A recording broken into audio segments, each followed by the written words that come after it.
What happens when a desert centipede emerges to find a desert trapdoor spider?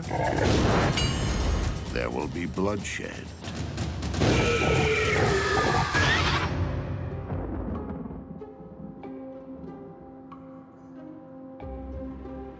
Most of the time, this trapdoor spider remains in the underworld.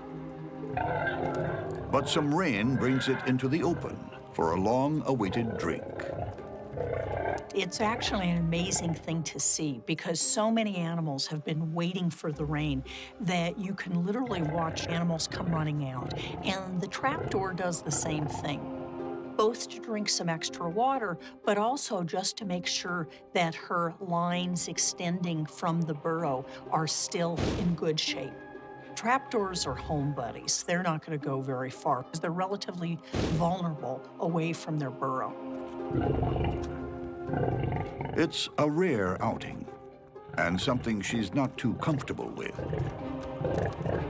Without the advantage of her deep burrow, she's vulnerable to predators.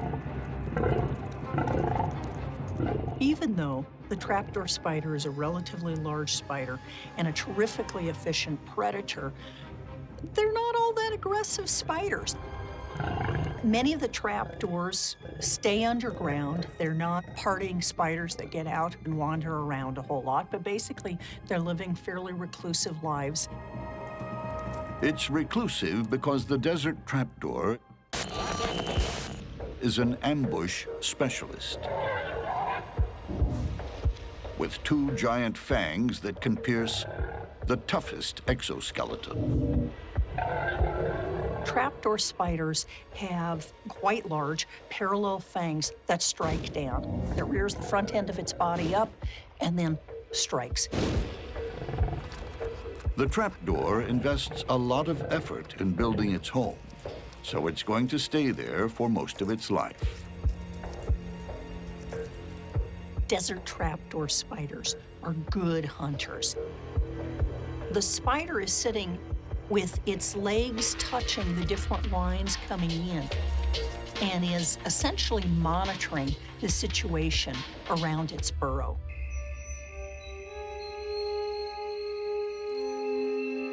Any passing insect is fair game.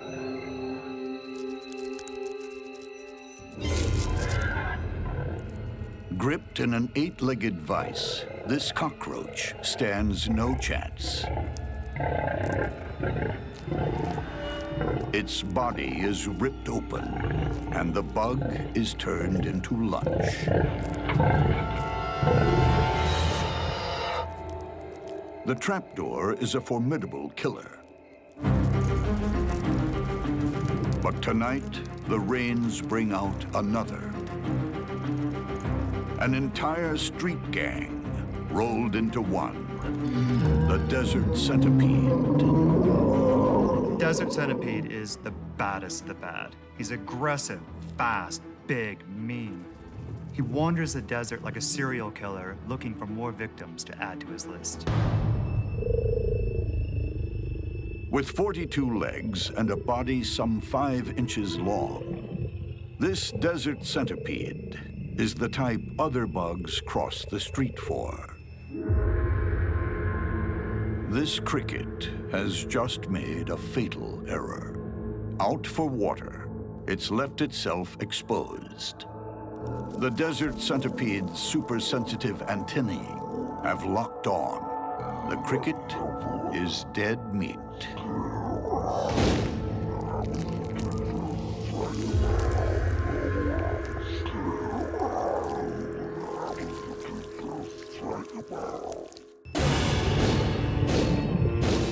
If there were maximum security prisons for bad bugs, this guy would be locked up for life. He's just a natural-born killer.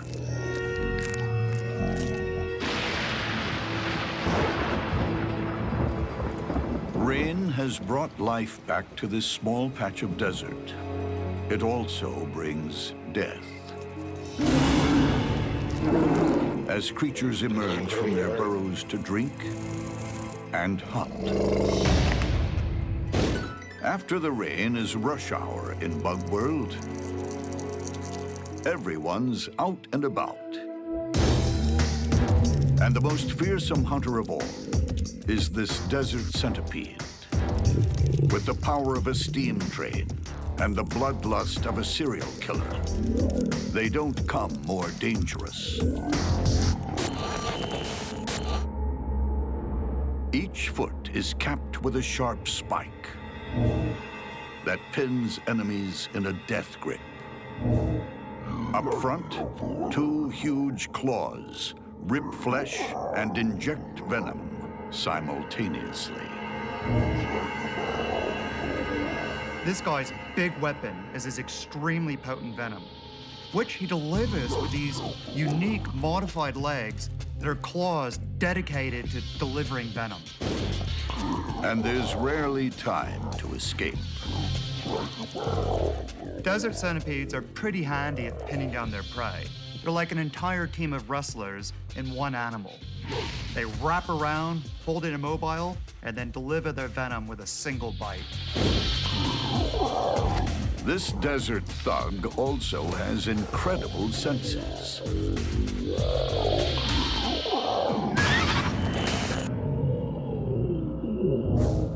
Two huge antennae pick up chemical scent trails.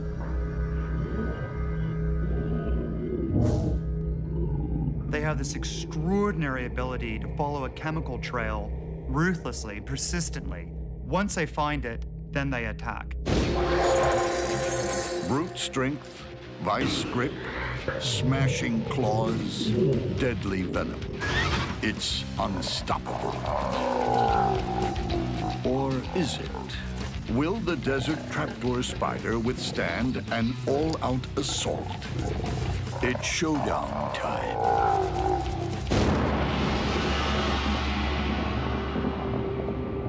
For this desert trapdoor spider, a brief outing to find water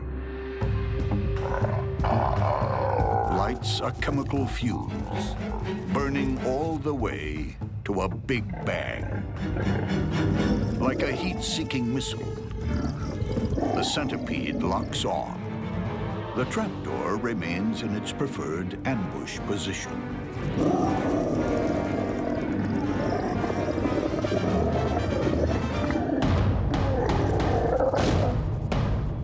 If the centipede needs to dig a prey out, it'll use its venom claws as pickaxe to hoe in on its prey. The centipede dives headfirst into the burrow.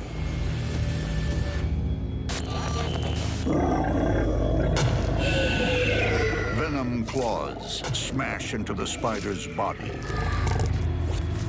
The centipede pulls its victim out of the burrow so it can't escape. The potent venom has taken its toll.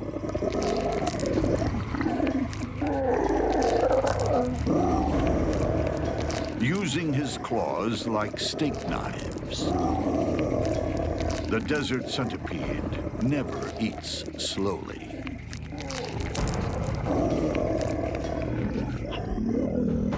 The centipede leaves behind this mashed pulp. Very characteristic. A forensic team came by and looked at this crime scene. By this form of evidence, they would know, without a doubt, a centipede killed here. Soon, the sun will be out again, and a serial killer returns to the underworld.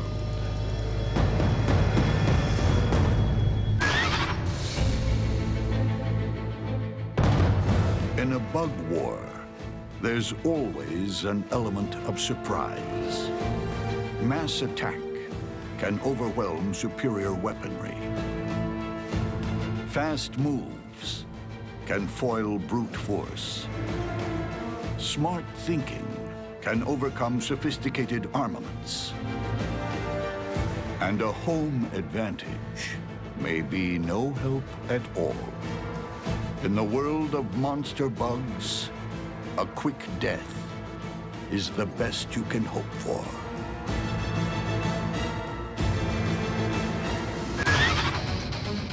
When a house centipede and a swift tree mantid meet to compete, The loser will become the winner's trophy.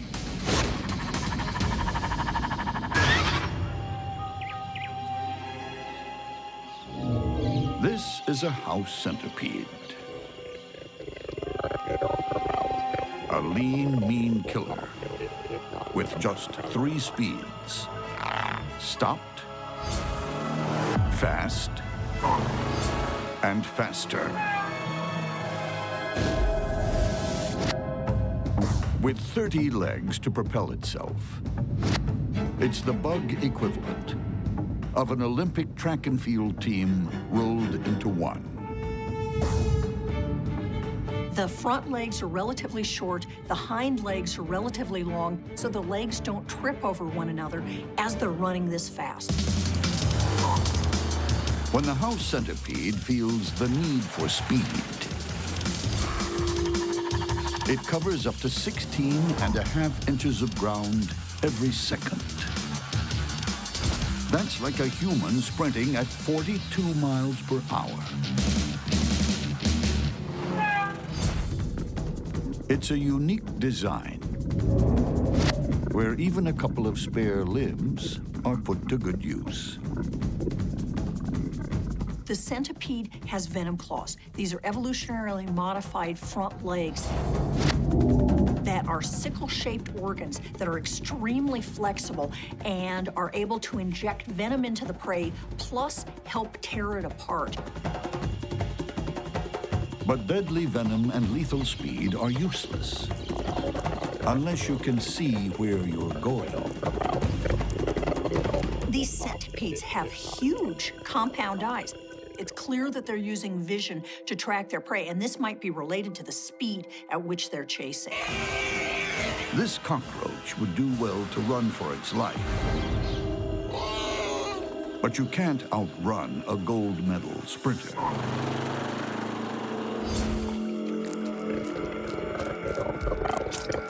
House centipedes are incredibly voracious predators. They literally run down their prey. But the house centipede isn't the only speedy, sharp-eyed predator patrolling the rainforest arena. It's also the domain of the swift tree mantid. An accomplished all-rounder at blood sports. These are a pretty small mantid, only about 1 inch in length, but they're just as capable as a larger mantid and can punch well above their weight. Its opponents are hit with a deadly combination. Powerhouse limbs, mean mouth parts, deadly spikes. The swift tree mantid is like the leopard of the bug world. It's really well camouflaged, it's fast, and it tears its prey apart with savage bites. Thanks to its huge compound eyes, it also has superb vision. The swift tree mantid has enormous eyes and incredible visual acuity. That's particularly important where both predator and prey are relying on camouflage. If it can pick a prey just standing out a little bit, or a tiny shadow where there shouldn't be a shadow, or a little flicker of movement, that can be enough to give the game away. The mantid is no slouch at concealing itself either. It's a medal winner when it comes to hide and seek. Evolution has resulted in the swift trees having perfect camouflage. Imagine it's like a special forces soldier having a camo suit that allows them to match perfectly the bark that they're on. So just by standing still, they disappear. And if their camouflage ever lets them down, they're super fast out of the starting blocks. With all the confidence in the world, they leave just about any predator in their wake. The swift tree mantid is extremely alert and bold. These guys are quite confident to just brazenly stroll around the smooth bark that doesn't offer any nooks or crannies to hide in, that's because they know they can outrun pretty much any predator that comes by. When the swift tree mantid and the house centipede compete for gold,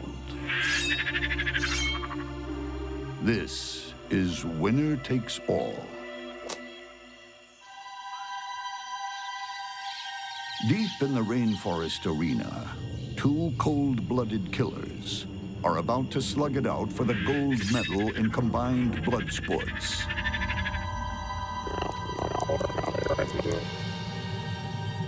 The swift tree mantid might be small, but it's not intimidated. The swift tree mantid is extremely alert and bold. It's seemingly unafraid of aggressors, even ones much larger than itself. When confronted, it'll stand its ground, pull some intimidating-looking poses, give a wicked stare. Is the mantid bold or just plain foolish? Its opponent, the house centipede, isn't backing down either.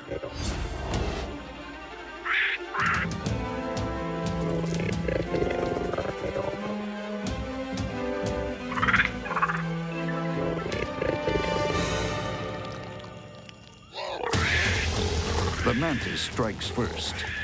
It catches the centipede off guard.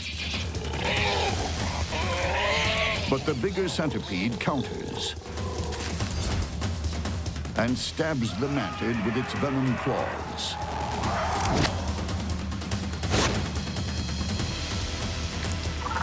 Then starts ripping its victim apart while it's still alive.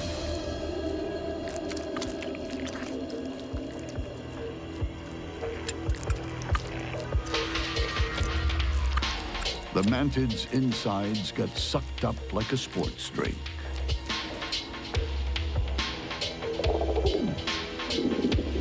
In the bug world, there's only room for one on the winner's podium.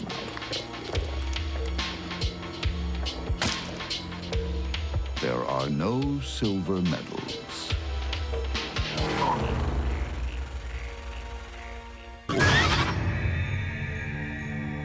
At first glance, it looks like a green leaf, swaying harmlessly in the breeze. But there's nothing harmless about the balloon-winged katydid.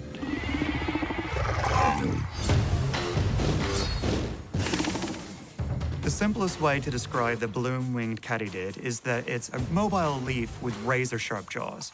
It's an ambush hunter with a very straightforward attack strategy. Rush, grab, tackle, eat alive. As a hunter, the balloon-winged katydid has it all. Long antennae to detect prey and danger. Huge hind legs for jumping and kicking. But up front is the serious weaponry. There are 2 rows of massive spines on the front 4 legs, and the balloon-winged katydid basically uses them to pin the prey down in a spiked cage. The hug that holds becomes the kiss that kills. A fellow katydid is easy meat. Legs, wings, head, gone. But what will happen when this ambush hunter crosses paths with the freight train of the forest? This is a killer with a need for speed. A tree centipede that's as long as it is ferocious. The tree centipede is in the group Scolopendra, and the Scolopendra are the largest of the centipedes. This one can be anywhere from 3 inches to 6 inches in size. This is a good size animal, about as thick as my thumb.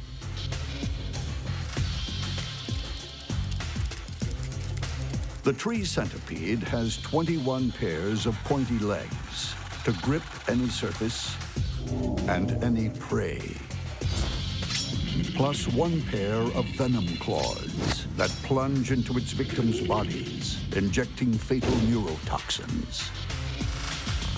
Of all the animals in my lab, it's the centipedes that are the scariest animals because they can just climb all over the place, and they do it fast, and they've got a strong venomous bite. It's a hyperactive carnivore with a big appetite.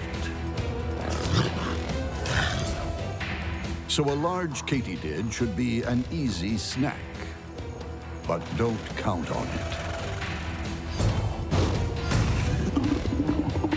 The blue-winged katydid isn't one to run away at the first sign of a predator. Remember, this is an animal that's used to winning fights. What will happen when the prize fighter meets the runaway train?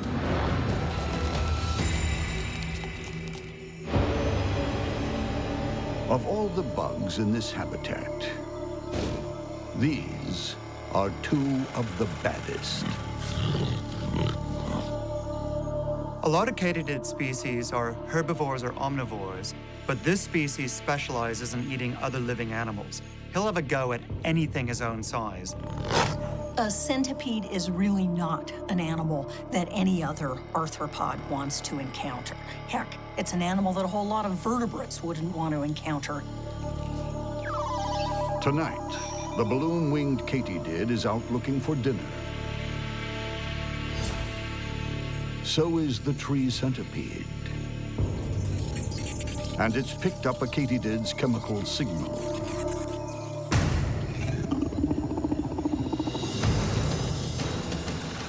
The centipede storms in, but stops.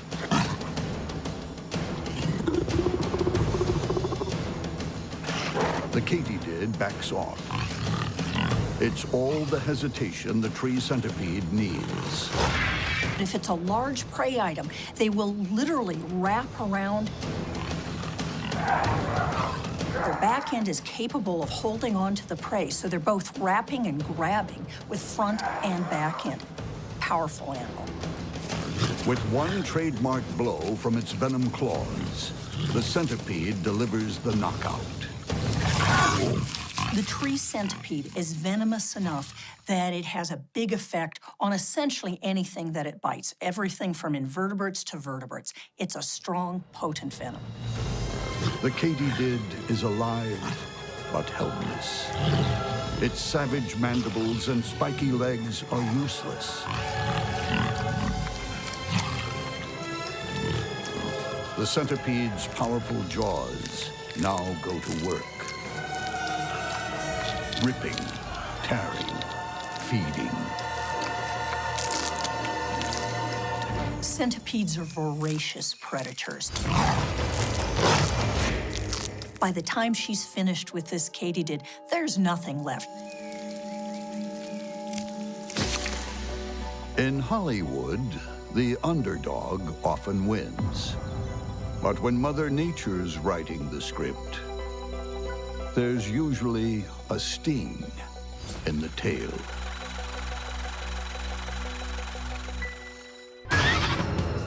The desert scorpion and the desert centipede are a menace to many creatures, especially each other.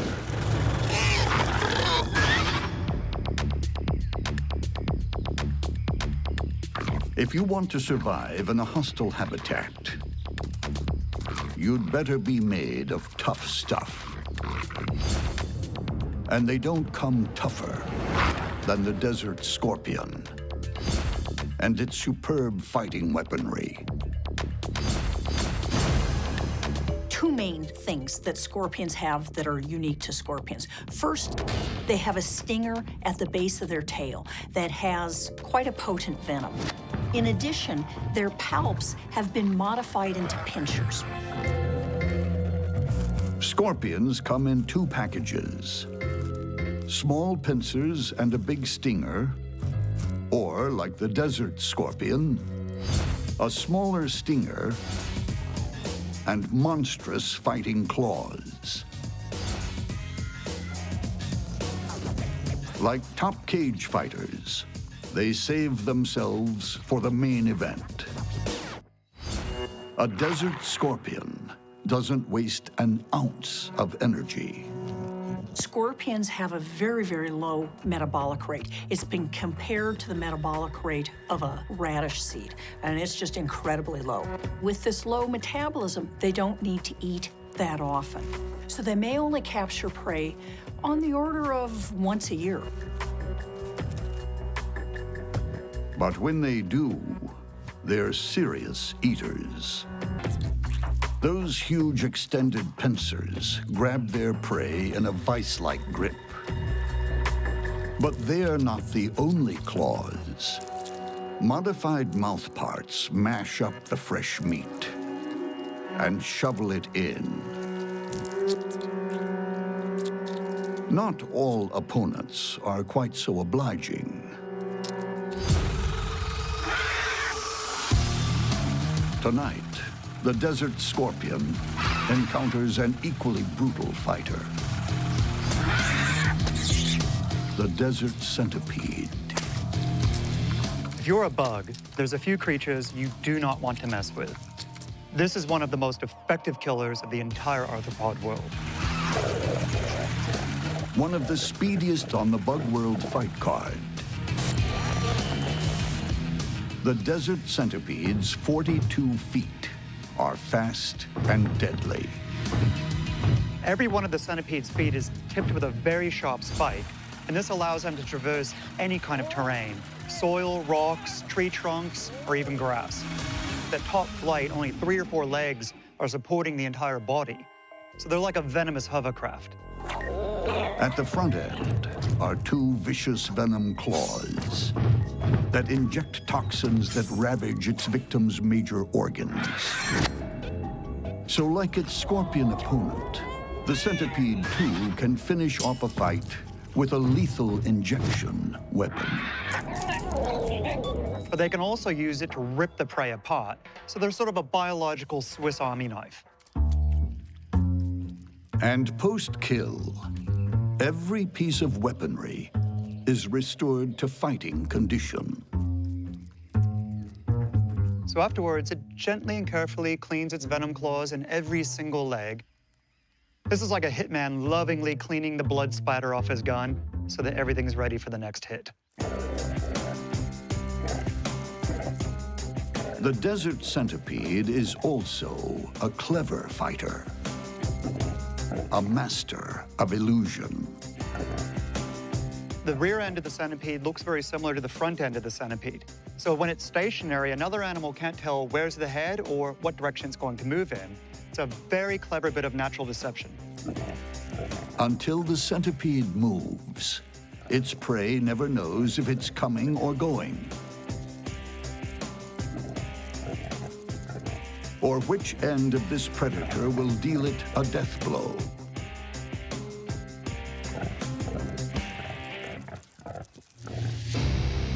Tonight, the desert scorpion faces a nightmare opponent. Scorpions are really good predators, but they're not that mobile in the vast scheme of things.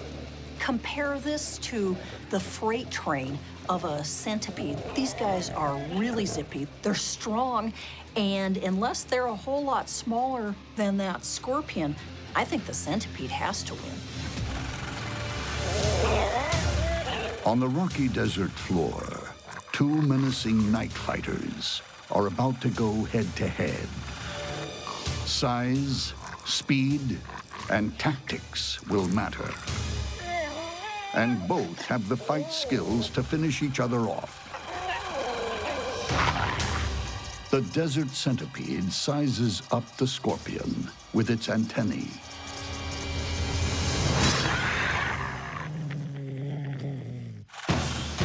The desert centipede tries a direct hit, But there's no avoiding those pincers.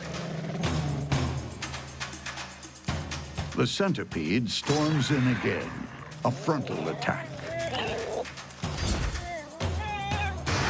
The scorpion tries to land a sting shot. The centipede attacks again.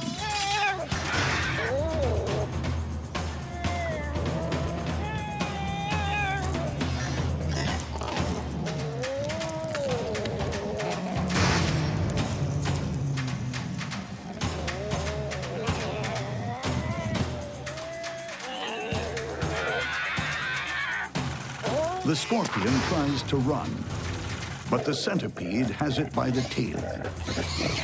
There aren't too many creatures that would be game to grab a scorpion by the tail, but the centipede is strong enough to pull this off. The centipede bites the scorpion's tail. What the centipede has done here is shut down the scorpion's main weapon. Now that the tail is completely immobilized, the stinger is useless. With the stinger out of action, all the scorpion has are its claws. It snaps at the centipede.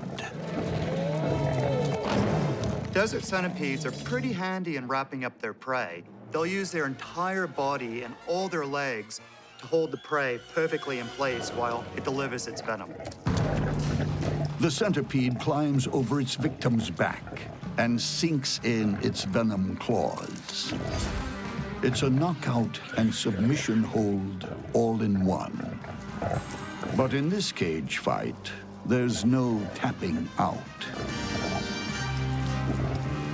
The scorpion is never going to win this fight by trying to out-wrestle a 42-leg brute. Now that the centipede has its venom in, it's all over. When these two night fighters step into the cage, there's no prize money.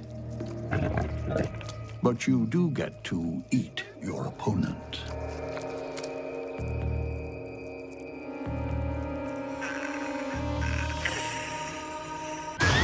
When a Vinegaroon and a striped-tailed centipede come to the surface, all hell will break loose. The rainforest is riddled with entrances to the underworld. From one dark gash, like some mythical monster, comes a striped-tailed centipede. Every night, it leaves its subterranean lair on a mission to murder. A hyperactive hunter plowing through the forest on 22 pairs of legs. You'd think that they'd be getting tripped up all the time, but with each one longer than the previous, they never get tangled. The centipede's speed and mobility are even more impressive when you realize it's almost blind. Its antennae act like all-seeing eyes. Beneath the antennae, on either side of the head, the main stroke weapons, two modified legs, have become venom claws that deliver a toxic shock. Perched high on a leaf, a grasshopper thinks it's out of harm's way. But the striped-tailed express is hot on its chemical trail and severs a hind leg. Now that's poor defense. The grasshopper really should have jumped clear while it had a chance, because now when the centipede comes back, it's not going to have a leg to stand on. The venom claws now serve as silverware, pulling soft flesh from the exoskeleton. Like a discerning diner ripping meat from a lobster tail. Nearby, another denizen of the dark emerges, hungry for blood. With its heavy armor and creeping crab-like walk, the Vinegaroon is a primeval nightmare. Vinegaroons are like B-grade movie idols. I mean, they're just really scary, monster-looking animals.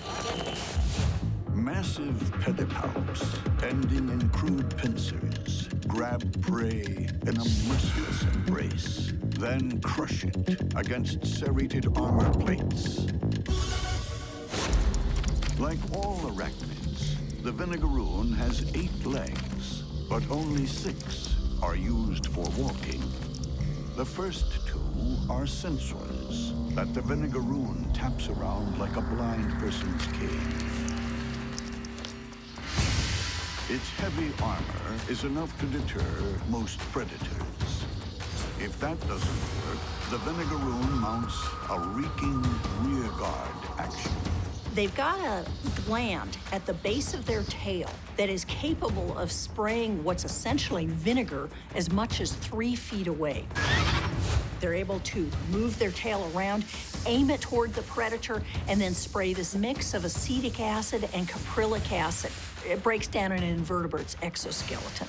But will the Vinegaroon's heavy weapons be enough to defeat the striped-tailed centipede when it attacks head-on? In the dead of night, the rainforest is haunted by underworld demons. A voracious striped-tailed centipede follows a trail to its next meal. Meanwhile, a Vinegaroon waits for its dinner to arrive. The centipede attacks with spiny feet and razor-sharp venom claws. The Vinegaroon wields giant club-like pedipalps, spiked pincers, and serrated plates. Who'll survive the battle of the night terrors?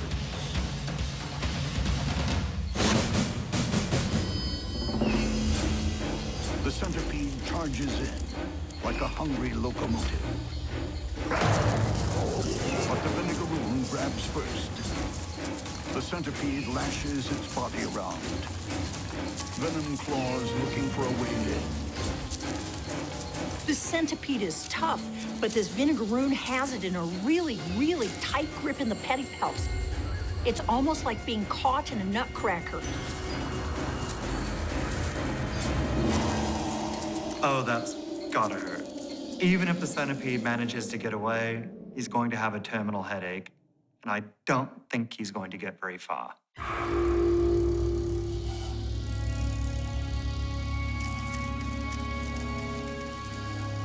The centipede's legs kick feebly as claw-like chelicerae tear into its neck, almost severing the head.